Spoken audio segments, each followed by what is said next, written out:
Good afternoon. Welcome to News Track on Channels Television broadcasting from Lagos. I'm Mao Kweugum. And I'm Temitope Egbede. Here are the stories and reports we're tracking at this hour. The President, Dr. Goodluck Jonathan, has today commiserated with families of those who lost their loved ones or property in the bomb attack on the premises of the force headquarters in the Federal Capital Territory. Dr. Jonathan was at the police headquarters to assess the extent of damage caused by the bomb blast, called on Nigerians not to panic, assuring that the federal government is investigating the incidents. Well, the President described the incident as a terrorist attack, which could be targeted at anyone, but that the country will soon get over it.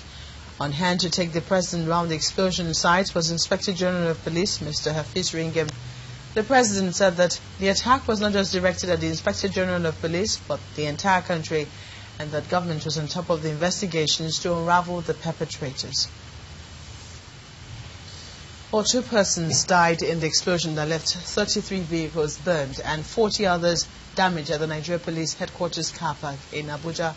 Narrating the incident was the nation's police spokesman Olushola Amore, who told a news conference that a suspected suicide bomber drove into the premises at 11 o'clock in the morning with a traffic warden who was trying to direct the bomber into the car park for searching.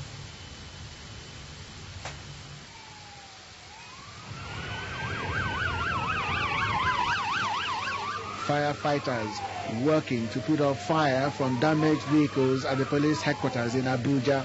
The fire was caused by a loud bomb explosion detonated by a suspected suicide bomber. According to the police, the suicide bomber drove into the police headquarters shortly before 11 o'clock in the morning. Unknown to a traffic warden who led the suspect to the car park near the gate, he entered the car with the visitor for searching and checking. At 11 o'clock, a device believed to be a bomb went off in the car, causing policemen at the headquarters to run helter-skelter. 33 vehicles were burnt, while 40 others were damaged. The Inspector General of Police has expressed his displeasure over the suicide bomb attack on vehicles at the Force Headquarters Abuja car park. The unfortunate incident, which led to the death of the suicide bomber and a police traffic warden, occurred at about 11:00 hours when the suicide bomber vehicle was intercepted and directed to the car park for searching and checking. The traffic warden who entered the vehicle of the suicide bomber to direct him to the car park was blown off along with him, that is the suicide bomber, as soon as they got to the car park. The IGP wishes to appreciate the efforts of the fire servicemen, NEMA, the Armed Forces Fire Service, who promptly responded to put off the fire. The body of the suicide bomber has been recovered and if investigation has commenced. Members of the public are assured that the criminal elements behind this dastardly act will be fished out, as the government, the police, and other security agencies will not succumb to the demand of any criminal group or individuals. The police said it suspected the radical Islamic group known as Boko Haram for the bombing. Mr. Amore said the group has issued several threats before the explosion. Well, definitely we'll be suspecting those group that go by the name Boko Haram, who has been issuing threat upon threat, and for which the police is rising up to that challenge. You remember we just came back from Maiduguri, where we took about 10 APC to rise up to the challenge of the insecurity in Borno State. Besides the deceased, 9 people were injured in the explosion. The head of surgery at the Asokoro District Hospital, where they were admitted, said they were in stable condition. All of them came here, but they are, just when you came in the morning, they are now stable. What I mean by stable, cardiovascular system is normal, respiratory system is normal, person is breathing fine, is stabilizing as well, they are now. So we still have to discharge them to another, a police health facility. We brought in the 2-3 police doctors, gave them the history, the biodata, the clinical condition at the time we were discharging them back to the police clinic. If they were in serious condition, we would have discharged them. But they are stable and so short.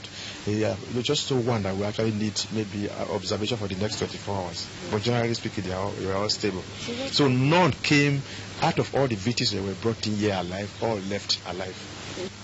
The police has promised to provide more information about the bomb explosion at the end of its investigation. But while the nation awaits the outcome of that investigation, the police need to answer the following questions. How did the police conclude that the suspect was on a suicide mission?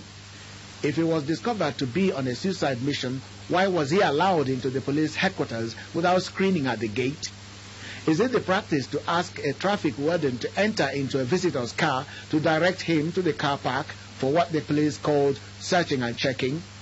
These are some of the questions the Inspector General of Police needs to answer in the ongoing investigations. Meanwhile, militant Islamic sect Boko Haram has claimed responsibility for the bomb blast at the police headquarters.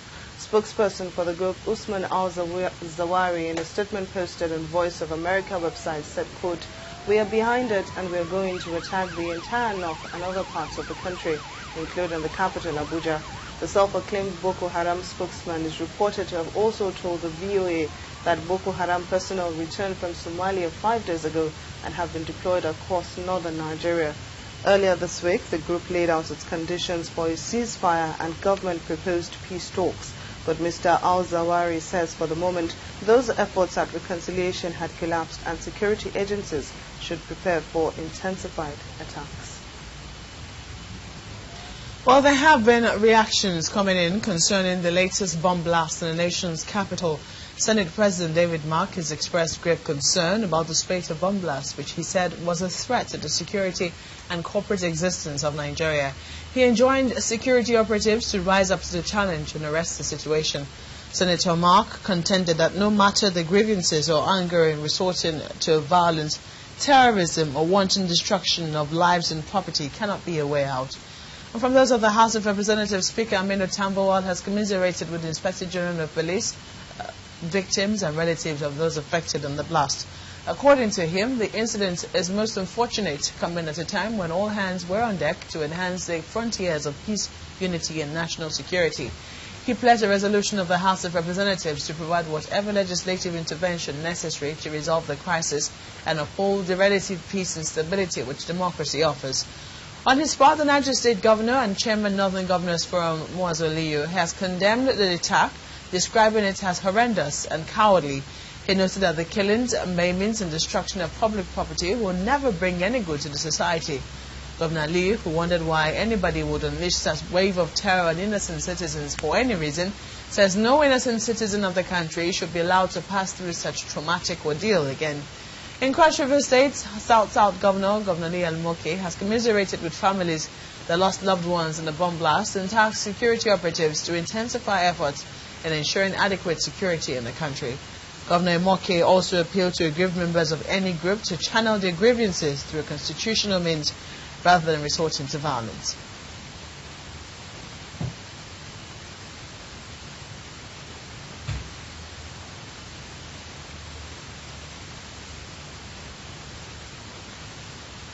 Just hours after the explosion hit the police headquarters, Abuja, Nigeria's Federal Capital Territory, another bomb hit the town of Damboa, 90 kilometers of the Borno State capital, Maiduguri, leaving children dead.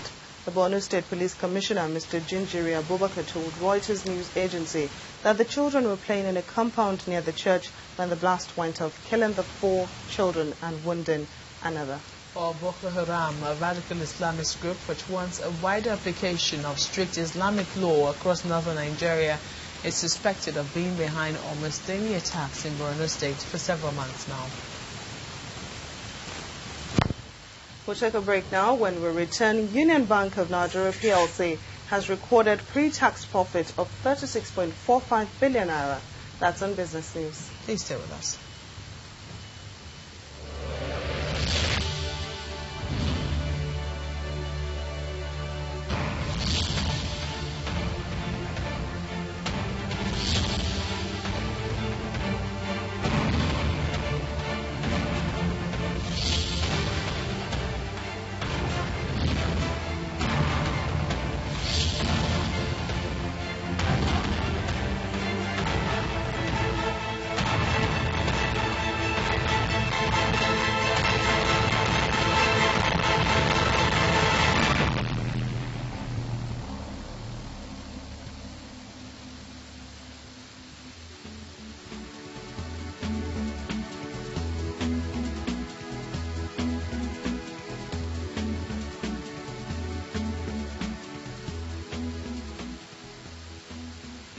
Welcome back. An Abuja High Court has granted bail to the former Speaker of the House of Representatives, Mr. Dimeji Bankole, and his erstwhile deputy, Mr. Usman Afada, who are standing trial for allegedly committing criminal breach of trust when they conspired between themselves to approve an upward review of allowances and running costs of members of the House of Representatives. Justice Suleiman Belgore granted the accused persons bail in the sum of 50 million naira each, with two sureties who must not be below the rank of a permanent secretary and must be residents in Abuja. The court also ordered the former Speaker and his deputy to submit their travel documents with the court and not to travel out of the country without the permission of the court. Justice Belgore ordered the accused persons to be remanded in EFCC custody pending when they are able to perfect their bail conditions, while trial has been fixed for July the 19th.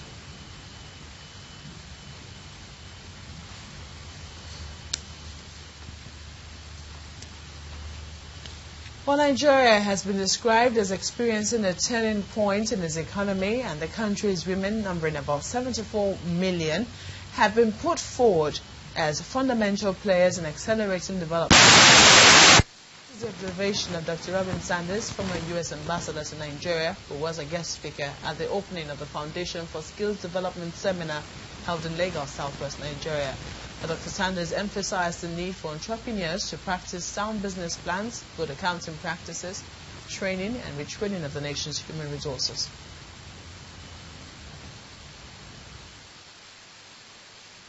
The fact that you are producing, designing, employing, and innovating represents the leadership role that SMEs play in the development of any nation, particularly in Nigeria, given the creativity, the ingenuity, the dynamism that exists in every sector and every part of this nation. You are or will be the country's middle class. And with that comes certain responsibilities. Not only do you fill the development enterprise space in the world of the private sector, but more importantly, as the country develops, a strong middle class also offers other social changes that should take place in your country. There is overwhelming evidence that small and medium-sized enterprises run by women are major drivers of economic growth. Is that the situation in Nigeria as at today? No, but we know that that change is coming, and we will also be able to do what China is doing and what other nations that have the kind of population we have are able to do.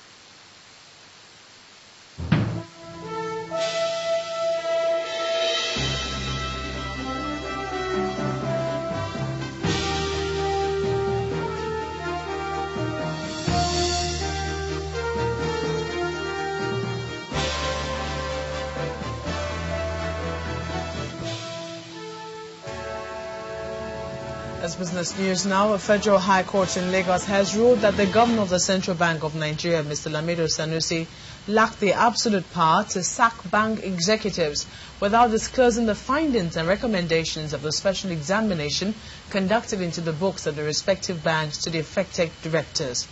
Justice James Soho held that although the CBN has power under Section 35 of the Power of Banks and Other Financial Institutions Act to regulate and control the business of banking, when such powers would fundamentally affect interested parties, there should be disclosure. While ruling on a suit filed by some aggrieved shareholders of Afribank against Mr. Sanusi's action, Justice Soho dismissed the preliminary objections filed by the CBN and its appointed directors, saying that the objections could not be sustained in law. The shareholders had instituted the suit through their lawyer Onyebuchi Aniako against the CBN and other defendants, including Afribank MD Neboli Sahara and 4 executive directors of the bank. Justice Soho has fixed September 26 for hearing of the motion for a stay of proceedings. Nigeria sold 70 billion naira worth of 3-year and 5-year sovereign bonds at its 6th debt auction of the year. According to the Debt Management Office, it sold 35 billion naira piece of the bonds, which mature in 2014 and 2015 respectively, at an auction on Wednesday. Yields were higher than at a previous auction in May at 11.69% for the 3-year paper and 12.75% for the 5-year paper. The 3-year paper had been issued last month at a marginal rate of 11.03%, while the 5-year bonds were sold at 12.23%. The DMO said total subscriptions stood at 153.15 billion naira compared to 129.22 billion naira last month. The central bank issues bonds on a monthly basis as part of measures to finance its budget deficit, curb inflation and control money supply.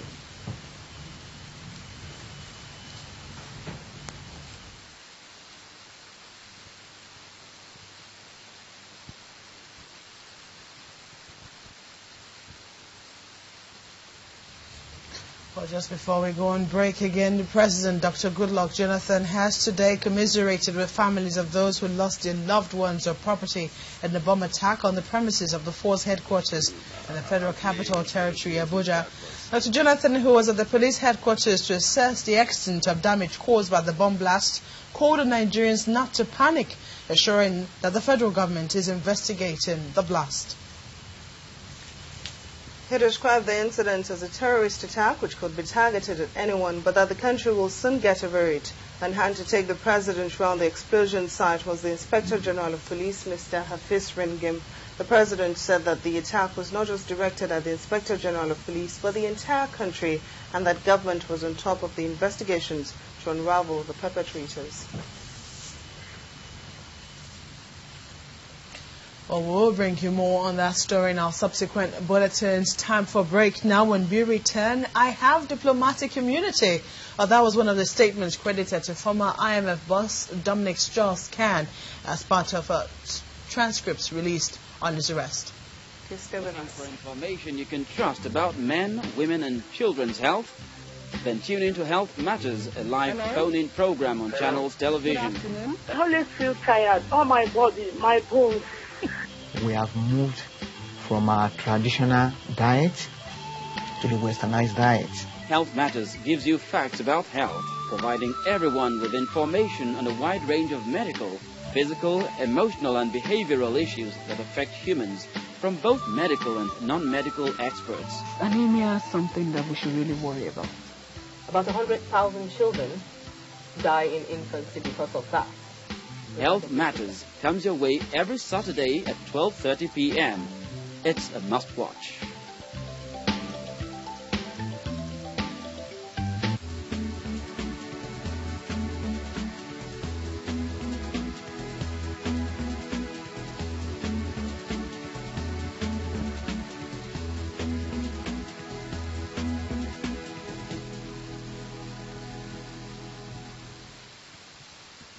Welcome back to News Track. On the foreign scene, there are reports that Syrian troops traveling on tanks, armored personnel carriers and buses have moved into two northern towns. Security forces are gathering in Kenan Sheikhun and Marat al-Numan, a town of 90,000 people between Damascus and Aleppo. Well, the United Nations says no fewer than 1,100 people have died as the government has violently sought to quash protests over the past 3 months. UN Secretary General Ban Ki-moon has urged Syria to halt the bloodshed and stop killing people. But President Assad is facing the gravest threat to his family's 40-year ruling dynasty, as unrest that first erupted in the south of the country has now engulfed the north near the border with Turkey and is threatening to spread eastwards towards its border with Iraq.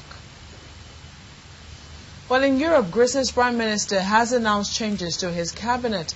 Evangelos Venizelos is the country's new finance minister tasked with tackling a crippling debt crisis. The country's former defense minister replaces Judge Papa Constantino, who has moved to the Environment Ministry. Other movements include Stavros Lambrinidis, who was formerly head of the ruling Socialist Party's group of deputies at the European Parliament, who has been promoted to Foreign Minister, Deputy Defense Minister Panos Beglitis, and Deputy Labour Minister George Koutroumanis, who has been given ministerial post. A proposed reforms to the country's economy have sparked riots in Athens and nationwide strikes while rattling global markets. The country is seeking to make budget cuts worth 28 billion euros over the next 4 years. The leaders from France and Germany are meeting to discuss further assistance aimed at preventing Greece defaulting on its debts. Former IMF chief Dominic Strauss-Kahn, has complained about being handcuffed and initially claimed diplomatic immunity when he was arrested for sexual assault in New York. Transcripts released by prosecutors in New York reveal the detail of the day he was arrested at the city's JFK airport. He has recently resigned from the IMF and is living on bail in New York, where he has pleaded not guilty to charges of sexual assault on a hotel chambermaid. His lawyer, Benjamin Brafman, has however refused to comment on the release of the transcript.